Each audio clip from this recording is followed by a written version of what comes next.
ಇನ್ನು ಮತ್ತೊಂದು ಕಡೆ ರಾಜ್ಯಸಭೆ ಪರಿಷತ್ ಚುನಾವಣೆಯಲ್ಲಿ ಹಿಂದೆ ಬಿತ್ತ ಮೈತ್ರಿ ಕೈ ಅಭ್ಯರ್ಥಿ ಘೋಷಣೆಯಾಗಿದೆ, ನಾಮಪತ್ರ ಸಲ್ಲಿಕೆ ಆಗ್ತಾ ಇದೆ. ಆದ್ರೆ ಇನ್ನೂ ಕೂಡ ಫೈನಲ್ ಆಗಿಲ್ಲ ಬಿಜೆಪಿಯ ಅಭ್ಯರ್ಥಿಗಳು. ಬಿಜೆಪಿಯಲ್ಲಿ ಇನ್ನೂ ಅಭ್ಯರ್ಥಿ ಫೈನಲ್ ಮಾಡೋದಕ್ಕೆ ತಿಕ್ಕಾಟ ಮಾಡ್ತಾ ಇದ್ದಾರೆ, ಯಾರಿಗೆ ಅಂತ. ರಾಜ್ಯಸಭಾ ಚುನಾವಣೆಗೆ ಡಿವಿಎಸ್ ಹೆಸರನ್ನ ಶಿಫಾರಸು ಮಾಡಿದ್ದಾರೆ. ಆದರೆ ಸುಮಲತಾಗೆ ಟಿಕೆಟ್ ನೀಡೋದರ ಬಗ್ಗೆ ವರಿಷ್ಠರು ಚಿಂತನೆ ನಡೆಸ್ತಾ ಇದ್ದಾರೆ. ಇತ್ತ ಟಿಕೆಟ್ ಮೇಲೆ ಜೆಡಿಎಸ್ ನಾಯಕರು ಕೂಡ ಕಣ್ಣಿಟ್ಟಿದ್ದಾರೆ. ಮಾಜಿ ಪ್ರಧಾನಿ ದೇವೇಗೌಡರಿಗೆ ಸ್ಥಾನ ಕಲ್ಪಿಸಿ ಅಂತ ಪಟ್ಟು ಹಿಡಿದಿದ್ದಾರೆ, ಮತ್ತೊಂದು ಸಲ ಆಯ್ಕೆ ಮಾಡಿ ಅಂತ.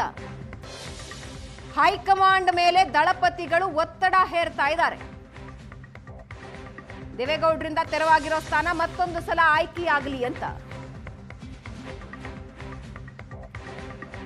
ಆದ್ರೆ ಎಂಪಿ ಎಲೆಕ್ಷನ್ ನಲ್ಲಿ ಸ್ಥಾನ ಬಿಟ್ಟುಕೊಟ್ಟಿದ್ದ ಸುಮಲತಾ ಅವರನ್ನ ಆಯ್ಕೆ ಮಾಡೋದಾ? ಹೈಕಮಾಂಡ್ ಮಟ್ಟದಲ್ಲಿ ಹಿಂಗೊಂದು ಸಮಾಲೋಚನೆ ನಡೀತಾ ಇದೆ. ಆದ್ರೆ ಯಾವುದೂ ಇಲ್ಲಿವರೆಗೆ ಫೈನಲ್ ಆಗಿಲ್ಲ. ಕಾಂಗ್ರೆಸ್ ಒಂದು ಕಡೆ ಫೈನಲ್ ಮಾಡಿ ನಾಮಿನೇಷನ್ ಶುರು ಮಾಡಿದೆ. ರಾಜ್ಯಸಭೆಗೆ ಈಗಾಗಲೇ ಮಲ್ಲಿಕಾರ್ಜುನ ಖರ್ಗೆ ಅವರು ನಾಮಿನೇಷನ್ ಸಲ್ಲಿಸಿ ಆಗಿದೆ. ರಾಹುಲ್ ಗಾಂಧಿನೂ ಜೊತೆಯಾಗಿದ್ರು. ಬಿಜೆಪಿಯಲ್ಲಿ ಇನ್ನೂ ಫೈನಲ್ಲೇ ಆಗ್ತಿಲ್ಲ, ಇರೋದೊಂದು ಸ್ಥಾನ. ಯಾರು ಫೈನಲ್ ಆಗ್ತಾರೆ? ಡಿ.ವಿ. ಸದಾನಂದಗೌಡ ಅವರನ್ನ ರಾಜ್ಯದ ನಾಯಕರು ಶಿಫಾರಸು ಮಾಡಿದ್ದಾರೆ. ಆದ್ರೆ ಹೈಕಮಾಂಡ್ ತಲೆಯಲ್ಲಿ ಬೇರೆ ಓಡ್ತಾ ಇದೆ. ದಳಪತಿಗಳು ಮತ್ತೊಂದು ಸಲ ದೇವೇಗೌಡರನ್ನ ಆಯ್ಕೆ ಮಾಡಿ ಕಳಿಸಿ ಅಂತ ಒತ್ತಡ ಹಾಕ್ತಾ ಇದ್ದಾರೆ. ಹೈಕಮಾಂಡ್ ಲೆವೆಲ್ನಲ್ಲಿ ಕುಮಾರಸ್ವಾಮಿ ರಾಷ್ಟ್ರಾಧ್ಯಕ್ಷರನ್ನ ಭೇಟಿಯಾಗಿ ಕೂಡ ಬಂದಿದ್ರು. 7 ವಿಧಾನ ಪರಿಷತ್ ಸ್ಥಾನಗಳಿಗೆ ಚುನಾವಣೆ ಘೋಷಣೆ. ಬಿಜೆಪಿ ಸಂಖ್ಯಾಬಲದ ಆಧಾರದಲ್ಲಿ 2 ಸ್ಥಾನ ಗೆಲ್ಲೋದು ಫಿಕ್ಸ್. ಒಂದು ಒಬಿಸಿ ಮತ್ತು ದಲಿತರಿಗೆ ನೀಡುವ ಬಗ್ಗೆ ಚಿಂತನೆ ನಡೀತಾ ಇದೆ. 2 ಸ್ಥಾನಗಳು ಬಿಜೆಪಿಗೆ ಬರೋದು ಫಿಕ್ಸ್ ಸಂಖ್ಯಾಬಲದ ಆಧಾರದಲ್ಲಿ. ಅದರಲ್ಲಿ ಒಂದು ಸ್ಥಾನನ ಒಬಿಸಿ ಸಮುದಾಯ, ಇನ್ನೊಂದು ಸ್ಥಾನನ ದಲಿತ ಸಮುದಾಯಕ್ಕೆ ನೀಡೋದರ ಬಗ್ಗೆ ಚರ್ಚೆ ನಡೀತಾ ಇದೆ. ರಾಜ್ಯಸಭಾ ಸ್ಥಾನ ಒಕ್ಕಲಿಗರಿಗೆ ನೀಡೋದು ಆಲ್ಮೋಸ್ಟ್ ಫಿಕ್ಸ್. ಯಾರ್ಯಾರ ಹೆಸರು ಶಿಫಾರಸು? ಇನ್ನು ಮತ್ತೊಂದು ಕಡೆ ಮತಗಳ ಕೊರತೆ ಇದ್ರೂ ಕೂಡ ಜೆಡಿಎಸ್ನಿಂದ ಅಭ್ಯರ್ಥಿಯನ್ನ ಕಣಕ್ಕಿಳಿಸೋದಕ್ಕೆ ಲೆಕ್ಕಾಚಾರಗಳು ನಡೀತಾ ಇದೆ.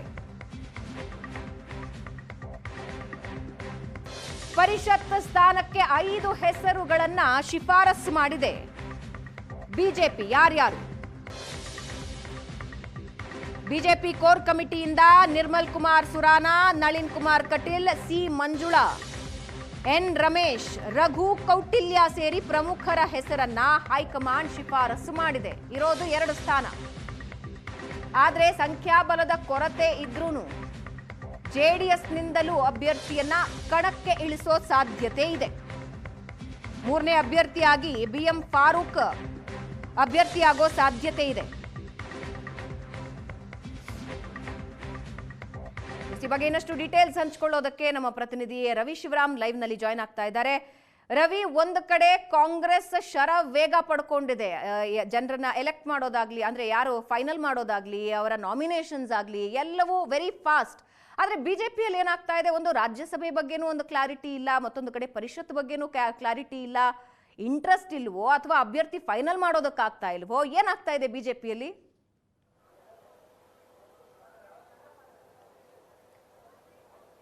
ಭಾವನಾ, ಬಿಜೆಪಿ ಮತ್ತು ಜೆಡಿಎಸ್ ಮೈತ್ರಿಯ ಬಳಿಕ ಅನೇಕ ಬೈ ಎಲೆಕ್ಷನ್ ಕೂಡ ನೋಡಿದ್ದಾಗಿದೆ. ಯಾವುದೇ ಒಂದು ಬೈ ಎಲೆಕ್ಷನ್ ಕೂಡ ಗೆಲುವಾಗಿಲ್ಲ. ಈಗ ಪರಿಷತ್ಗೆ ಚುನಾವಣೆ ಬಂದಿದೆ. ಪರಿಷತ್ತಲ್ಲಿ 2 ಸ್ಥಾನ ಬಿಜೆಪಿಗೆ ಸಿಗುತ್ತೆ. ಆ 2 ಸ್ಥಾನಗಳ ಪೈಕಿ ಯಾರಿಗೆ ಅಂತಿಮವಾಗಿ ಅವಕಾಶವನ್ನು ಮಾಡಿಕೊಡ್ಬೇಕು ಅನ್ನೋ ಕುರಿತಾಗಿ 2 ಬಾರಿ ಚರ್ಚೆಗಳಾಗಿದ್ದಾವೆ. ಕೋರ್ ಕಮಿಟಿ ಸಭೆಯಲ್ಲಿ ಬಿಜೆಪಿಯ ರಾಜ್ಯ ನಾಯಕರುಗಳು ಹೈಕಮಾಂಡ್ಗೆ ಶಿಫಾರಸು ಮಾಡಿದ್ದ 5-6 ಹೆಸರುಗಳ ನಂತರ ಮತ್ತೆ ಸ್ವತಃ ಹೈಕಮಾಂಡ್ ಒಂದು ಸೂಚನೆಯ ಮೇರೆಗೆ ಎಕ್ಸ್ಟ್ರಾ 5-6 ಹೆಸರುಗಳನ್ನು ಕೂಡ ದೆಹಲಿಗೆ ಕಳಿಸಿರುವಂತಹ ಪ್ರಕ್ರಿಯೆಗಳು ಕೂಡ ಮುಕ್ತಾಯ ಆಗಿದೆ. ಆರಂಭದಲ್ಲಿ ರಾಜ್ಯಸಭೆಗೆ ಡಿ.ವಿ. ಸದಾನಂದಗೌಡರ ಹೆಸರನ್ನ ಶಿಫಾರಸು ಮಾಡಬೇಕು ಅನ್ನುವ ಕುರಿತಾಗಿ ಕೋರ್ ಕಮಿಟಿ ಒಂದು ಒಗ್ಗಟ್ಟಿನಿಂದ ಆ ಹೆಸರನ್ನ ಶಿಫಾರಸು ಮಾಡಿತ್ತು. ಆದರೆ ಅಂತಿಮವಾಗಿ ಹೈಕಮಾಂಡ್ ಮಾಹಿತಿಯ ಮೇರೆಗೆ ಹೈಕಮಾಂಡ್ ಸುಮಲತಾ ಅವರ ಹೆಸರನ್ನ ಕೂಡ ಕಳುಹಿಸಿ ಹೇಳುವಂತ ಒಂದು ಸೂಚನೆ ಬಂದ ಹಿನ್ನೆಲೆಯಲ್ಲಿ ಸುಮಲತಾ ಅವರ ಹೆಸರನ್ನು ಕೂಡ ಶಿಫಾರಸು ಮಾಡಲಾಗಿದೆ ಅನ್ನುವಂಥ ಮಾಹಿತಿಗಳು ಬರ್ತಾ ಇದ್ದಾವೆ. ಜೊತೆಗೆ ದೇವೇಗೌಡರಿಗೆ ಒಂದು ವೇಳೆ ರಾಜ್ಯಸಭೆಗೆ ಕಳಿಸುವಂತ ನಿರ್ಣಯವನ್ನು ಹೈಕಮಾಂಡ್ ಮಾಡಿದ್ರೆ ನಿಶ್ಚಿತವಾಗಿ ಸದಾನಂದ ಗೌಡರಿಗೂ ಅವಕಾಶ ಸಿಗೋದಿಲ್ಲ, ಅಂತಿಮವಾಗಿ ಸುಮಲತಾ ಅವರಿಗೂ ಅವಕಾಶಗಳು ಸಿಗುವ ಸಾಧ್ಯತೆಗಳು ಕಡಿಮೆ ಆಗ್ತವೆ. ಆದರೆ ದೇವೇಗೌಡರನ್ನ ನೀವು ಕರ್ನಾಟಕದಿಂದ ಹೊರತುಪಡಿಸಿ ಬೇರೆ ರಾಜ್ಯದಿಂದ ಕಳಿಸುವಂತ ಯೋಚನೆ ಏನಾದರೂ ಮಾಡಿದೆಯಾ ಹೈಕಮಾಂಡ್? ಅದು ಇನ್ನೂ ಕೂಡ ಕ್ವಶನ್ ಮಾರ್ಕ್ ಆಗಿದೆ. ಹೀಗಾಗಿ ದೇವೇಗೌಡರನ್ನ ಹೊರತುಪಡಿಸಿ ಒಂದು ವೇಳೆ ದೇವೇಗೌಡರು ಒಂದು ವಯಸ್ಸಿನ ಕಾರಣಕ್ಕೋಸ್ಕರ ತಾನು ದೆಹಲಿಗೆ ಅಥವಾ ರಾಜ್ಯಸಭೆಗೆ ಹೋಗೋದಿಲ್ಲ ಎನ್ನುವಂಥ ತೀರ್ಮಾನ ಮಾಡಿದರೆ ಬಿಜೆಪಿಯಲ್ಲಿ ಹೆಚ್ಚಿನ ಒಂದು ತೂಕ ಸುಮಲತಾ ಅವರಿಗೆ ಸಿಗಬಹುದು ಎನ್ನುವಂಥದ್ದು ಈಗಿರುವ ಸದ್ಯದ ಮಾಹಿತಿ.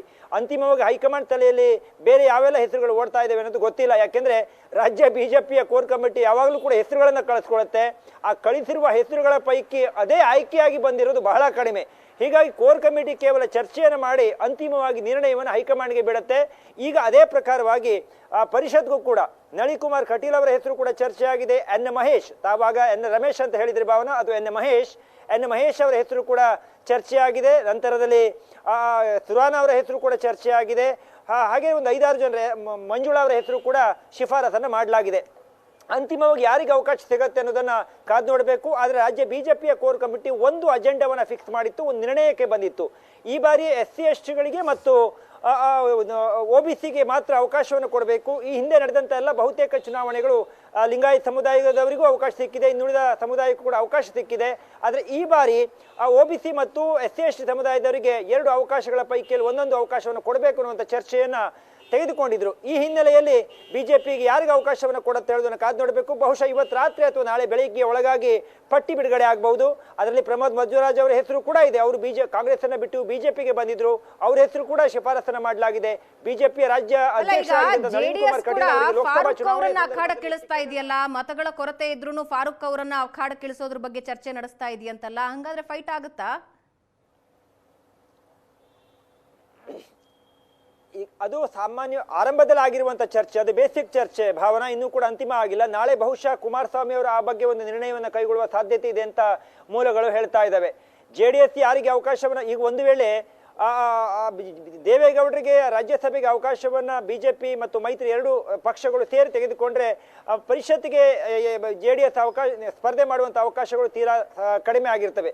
ಒಂದು ವೇಳೆ ರಾಜ್ಯಸಭೆಗೆ ದೇವೇಗೌಡರನ್ನ ಕಳುಹಿಸದೆ ಕೇವಲ ಬಿಜೆಪಿಯ ನಾಯಕರುಗಳನ್ನ ಮಾತ್ರ, ಬಿಜೆಪಿಯಲ್ಲಿ ಅಭ್ಯರ್ಥಿಯನ್ನ ಮಾತ್ರ ಫೈನಲ್ ಮಾಡಿದರೆ ಆಗ ಪರಿಷತ್ಗೆ ಒಂದು ಅವಕಾಶವನ್ನ ಕೊಡಿ ಹೇಳುವಂತ ಒಂದು ಮನವಿಯನ್ನ JDS ಮಾಡುವಂತ ಸಾಧ್ಯತೆಯನ್ನು ನಾವು ಅಲ್ಲಗಳೆಯುವಂತಿಲ್ಲ. ಈ ಕಾರಣಕ್ಕಾಗಿ ಬಿಜೆಪಿ ಮತ್ತು JDSನ ಮೈತ್ರಿಯ ಯಾವ ಹಂತಲಾಗಿದೆ, ಯಾವ ರೀತಿಯ ಮಾತುಕತೆ ಆಗಿದೆ ಹೇಳುವುದರ ಮೇಲೆ ಅಭ್ಯರ್ಥಿ ಯಾರಿಗೆ ಅವಕಾಶ ಸಿಗಬಹುದು ಹೇಳಿ ನಾವು ಚರ್ಚೆ ಮಾಡಬಹುದು. ಯಾಕೆಂದ್ರೆ ನಾನು ಆರಂಭದಲ್ಲಿ ಹೇಳಿದೆ ಭಾವನಾ, ಬಿಜೆಪಿ ಮತ್ತು JDS ಮೈತ್ರಿಯ ಬಳಿಕ ರಾಜ್ಯದಲ್ಲಿ ತೆಗೆದುಕೊಳ್ಳುವಂತ ಅನೇಕ ಕೋರ್ ಕಮಿಟಿಯ ನಿರ್ಣಯಗಳು ಅಂತಿಮವಾಗಿ ಅದೇ ಒಂದು ರಿಸಲ್ಟ್ ಆಗಿ ಬಂದಿಲ್ಲ. ಹೈಕಮಾಂಡ್ ತೀರ್ಮಾನಗಳನ್ನು ತೆಗೆದುಕೊಂಡಿದೆ. ಈಗಲೂ ಕೂಡ ಅಷ್ಟೇ, ಕೇವಲ ಮಾಹಿತಿಯನ್ನು ಪಡ್ಕೊಂಡಿದ್ದಾರೆ. ಆ ಮಾಹಿತಿ ಆಧಾರದ ಮೇಲೆ ಹೈಕಮಾಂಡ್ ಅವರನ್ನೇ ಕಳಿಸಿರುವ ಹೆಸರುಗಳಲ್ಲಿ ಯಾರು ಒಬ್ಬರನ್ನ ಶಿಫಾರಸು ಮಾಡಿದ ಹೆಸರುಗಳನ್ನ ಫೈನಲ್ ಮಾಡುತ್ತೋ ಅಥವಾ ಹೈಕಮಾಂಡ್ ತಲೆಯಲ್ಲಿ ಬೇರೆ ಇದೆಯೋ ಅನ್ನುವಂಥದ್ದು ಈಗ ಇವತ್ತು ಸಂಜೆ ಅಥವಾ ನಾಳೆ ಬೆಳಿಗ್ಗೆ ಒಳಗಡೆ ಬಹುಶಃ ಗೊತ್ತಾಗತ್ತೆ. ಧನ್ಯವಾದ ರವಿ.